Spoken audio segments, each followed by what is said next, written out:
السلام علیکم، میں ہوں رانا عدنان شبیر خان۔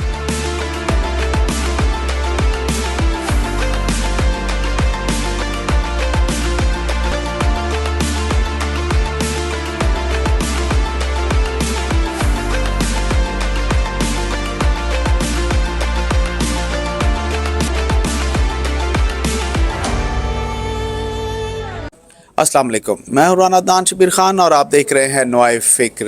آج عدالت نے عمران خان صاحب کے توشہ خانہ کیس پر فیصلہ محفوظ کر لیا۔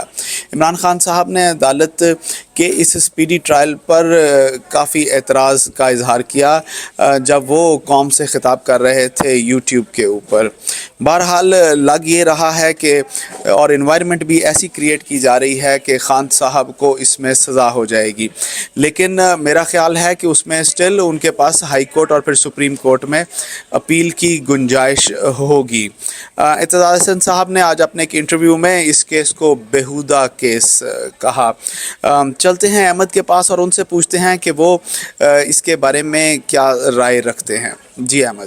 جی السلام علیکم رانا صاحب توشہ خانہ کیس مشہور و معروف جعلی کیس جو عمران خان صاحب کے خلاف بنایا گیا ہے، وہ اس کا فیصلہ کل آئے گا اسلام آباد ہائی کورٹ کی طرف سے۔ سیشن کورٹ نے خان صاحب کے خلاف فیصلہ دیا تھا، جس پہ اپیل میں چلے گئے تھے وہ اسلام آباد ہائی کورٹ میں۔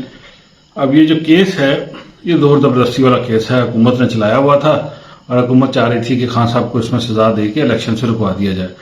اب حکومت کے رہ گئے ہیں کچھ دن۔ آج وزیر اعظم نے کہہ دیا ہے، آج شام کو عشائیہ تھا تمام MNAs کے لیے وزیر اعظم کی طرف سے اسلام آباد میں، تو اس عشائیے میں بھی انہوں نے خطاب کرتے ہوئے کہہ دیا ہے کہ 9 تاریخ کو وہ اسمبلی کو تحلیل کرنے کا بل بھیج دیں گے، جس کے بعد 9 یا 10 کو اسمبلی تحلیل ہو جائے گی۔ پہلے 12 کو ہونی تھی، تو اب اس تحلیل ہونے کے بعد حکومت سے چلی جائے گی، انٹرم گورنمنٹ آ جائے گی۔ انٹرم گورنمنٹ کے لیے عبدالحفیظ پاشا، عبدالحفیظ شیخ، اسلم بھوٹانی، ایک تصدق حسین جیلانی کا نام ہے، اور ایک انٹرسٹنگ بات اس میں یہ بھی آ رہی ہے، امریکہ سے کسی صاحب کو بلایا جا رہا ہے، جیسے شوکت عزیز یا اس سے پہلے معین صاحب کو بلایا گیا تھا، معین الدین صاحب کو امریکہ سے، جو ہمارے قائم مقام وزیر اعظم بھی رہے تھے، نگران وزیر اعظم بھی رہے تھے۔ تو اب دیکھتے ہیں کہ کون صاحب آتے ہیں، کن کے نام کو نکلتا ہے یا کن کی سی وی جو ہے آئی ہے جس کو کنسیڈر کیا گیا ہے۔ لیکن بہرحال توشہ خانہ کا کیس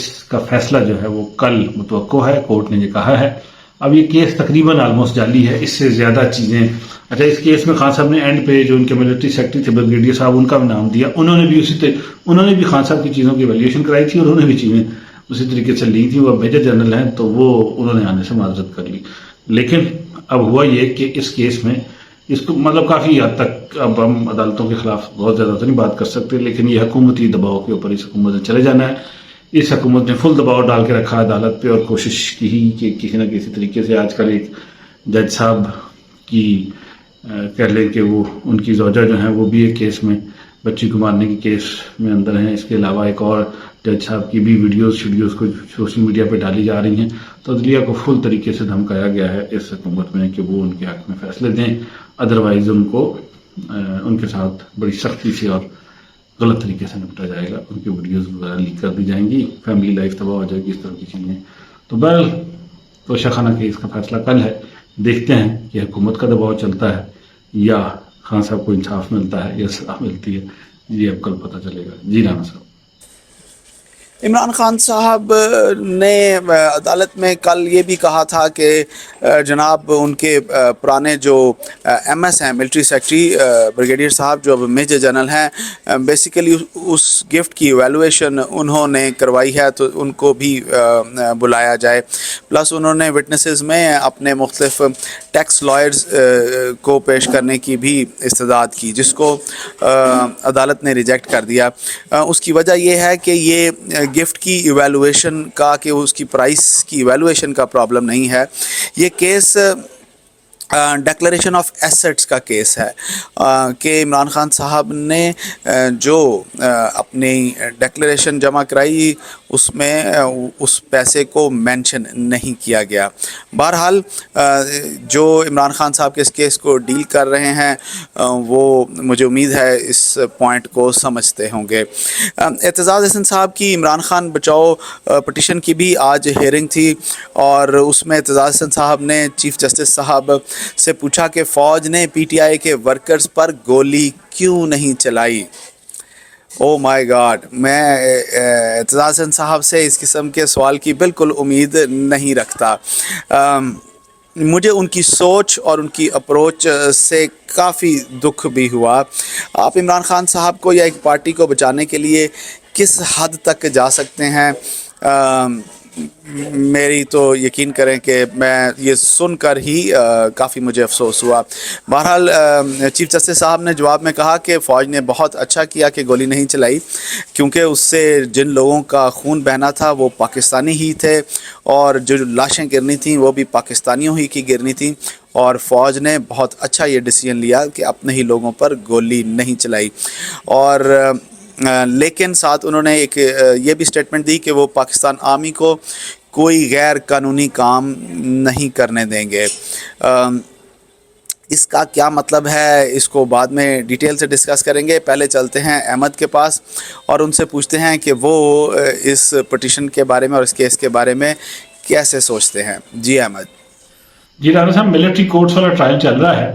سپریم کورٹ کے اوپر لوگوں کا اعتبار اب اس لیے بھی کم ہو گیا ہے کہ ایک تو حکومت نے بہت زیادہ تنگ کیا اور بہت زیادہ کہہ لیں کہ سپریم کورٹ بھی اپنے عجیب سے مخمصے میں پھنسی ہوئی ہے کہ سو موٹو ہے نہیں ہے, چیف جسٹس بینچ بنا سکتے ہیں نہیں بنا سکتے, ججز ان سے اختلاف کر کے بیٹھے ہوئے ہیں اور انہوں نے بھی ستمبر کو چلے جانا ہے اور ستمبر میں ہی تقریباً ہمارے صدر مملکت کا جو ٹائم پیریڈ ہے وہ بھی پورا ہو جائے گا. تو اس کے بعد پھر جو سینٹ کے چیئرمین ہیں وہ قائم مقام صدر ہو جائیں گے جب تک الیکٹورل کالج میں کمپلیٹ ہو کے نیا صدر منتخب نہیں کرتا, الیکشن نہیں ہوتے.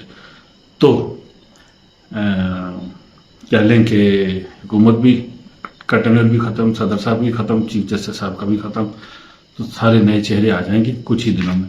اب یہ جو پرانے چہرے ہیں ان کے بارے میں کل بھی ہم نے بات کی تھی کہ اسٹیبلشمنٹ ان سے خوش نہیں ہے کیونکہ انہوں نے کوئی کمال نہیں دکھایا ہے, انہوں نے ملک کی خدمت کی ہے, کیسز اپنے ضرور کم کیے ہیں اور رکاوٹیں بھی بہت ڈالی ہیں. چیف جسٹس کو بھی کام کرنے دیا. چیف جسٹس نے آج یہ ریمارکس دیے کہ وہ فوج کو کوئی بھی غیر آئینی کام نہیں کرنے دیں گے.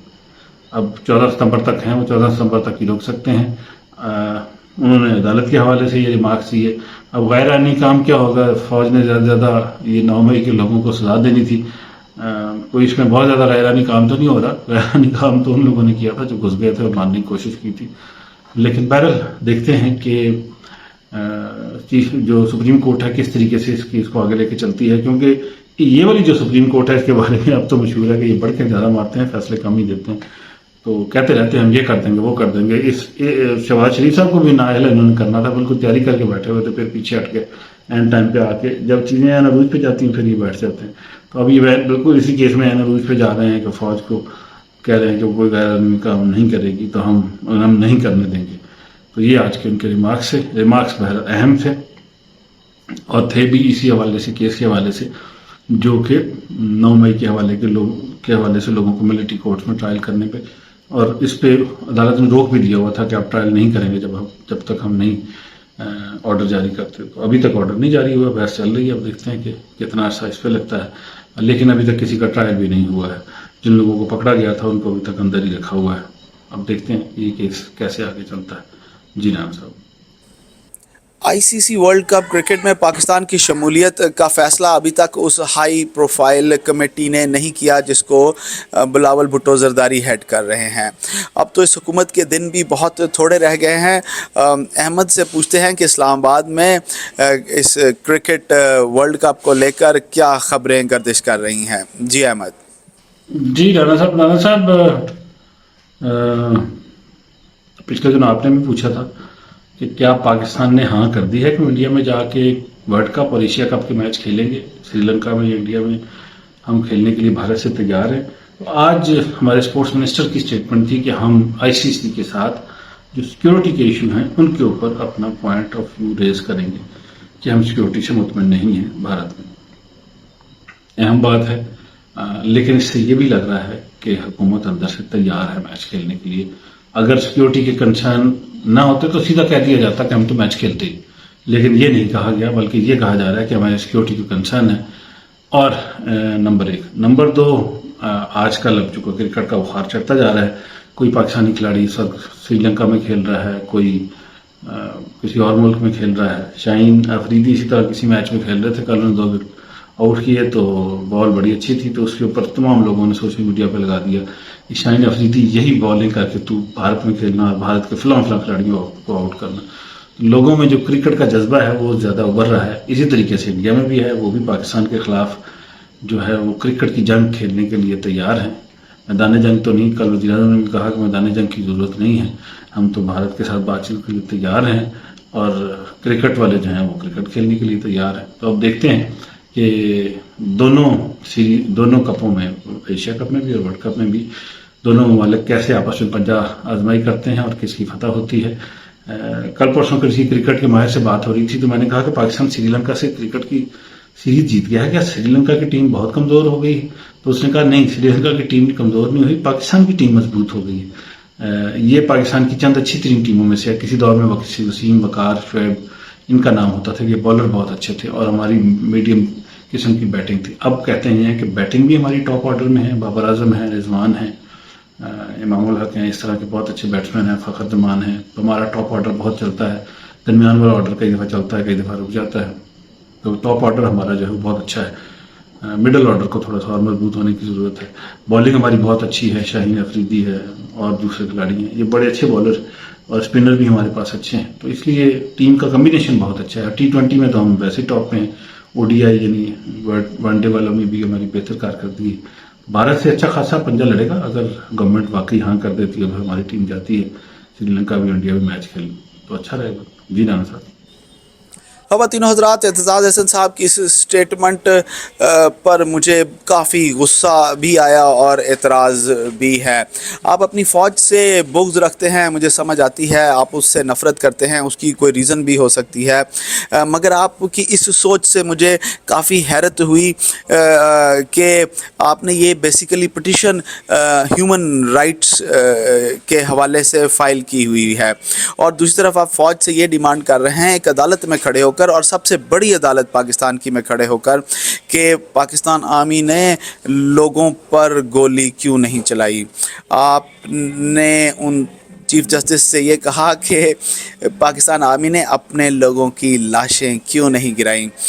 میں نے ہمیشہ پہلے بھی یہ بات کی ہے کہ یہ جو ہمارے سیاستدان ہیں اور ہمارے سو کالڈ لیڈر ہیں, یہ اپنے اقتدار اور پاور کے حصول کے لیے آپ کی اور میری لاشوں سے بھی مسکرا کر گزر جائیں گے, اور ان کو رات کو نیند بھی بہت اچھی آئے گی. میرا خیال ہے کہ پاکستان میں کسی بھی جتھے کو اجازت نہیں ہونی چاہیے کہ وہ جب مرضی اور جہاں مرضی چڑھ دوڑے اور پھر قانون حرکت میں بھی نہ آئے, ان کو سزائیں بھی نہ دی جائیں. اور جہاں تک چیف جسٹس صاحب کی بات ہے تو میرے نزدیک یہ چیف جسٹس صاحب کافی کمزور چیف جسٹس ہیں. وہ اپنا ہی پنجاب اور KPK کے 90 ڈیز کے الیکشن کو لے کر جو انہوں نے فیصلہ کیا تھا اور انہوں نے کٹ آف ڈیٹ دی تھی 14 مئی کی, وہ اس کو امپلیمنٹ نہیں کروا سکے. انہوں نے عدالت کو اس کے بعد حکومت کو 14 مئی کے بعد توہین عدالت میں ٹیک آن نہیں کیا. اس میں ان کی کیا مصلحت ہے میری سمجھ سے باہر ہے. بہرحال قانون کی حکمرانی ensure chief justice of Pakistan نہیں کرنی ہے, کوئی باہر سے آ کے تو نہیں کرے گا. آپ سے میں اجازت لوں گا, آپ ضرور ان باتوں پر سوچیے گا. آپ اگر میرے سے اختلاف کرتے ہیں تو پلیز کمنٹس میں مینشن کیجئے. اللہ آپ سب کو آسانیاں نصیب فرمائے اور آسانیاں تقسیم کرنا نصیب فرمائے. السلام علیکم.